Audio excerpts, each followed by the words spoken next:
గ్రంథం 1వ అధ్యాయంలో నుండి ఒక మాటను మనం చదువుకున్నాం. సమూయేలు 1వ గ్రంథము 1వ అధ్యాయంలో అక్కడ హన్నా అలాగే వారి యొక్క కుమారుడు ఏ విధంగా పెంచబడ్డారు అనేది మనం తెలుసుకోవచ్చు. మీరు దయచేసి 1వ అధ్యాయం 22వ వచనం చూడండి. అయితే హన్నా బిడ్డ పాలు విడుచు వరకు నేను రాను, వాడు యెహోవా సన్నిధిని అగుపడి తిరిగి రాక అక్కడనే ఉండునట్లు నేను వాడిని తీసుకొని వస్తునని తన పెనిమిటితో చెప్పి దేవుని దగ్గర ప్రార్థన చేసింది హన్నా.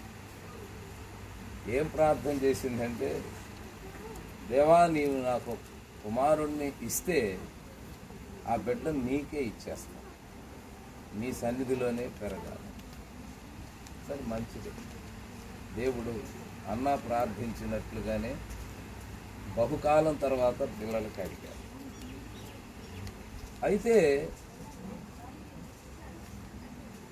అన్న ఒక మాట అంటుంది, ఆ బిడ్డను దేవుని మందిరమునకు తీసుకొని వెళ్ళి అక్కడే ఉంచేయాలి. మళ్ళీ మందిరానికి తీసుకొని వెళ్ళి నేను ఇంటికి తీసుకురాకూడదు అని నిశ్చయించుకున్నది.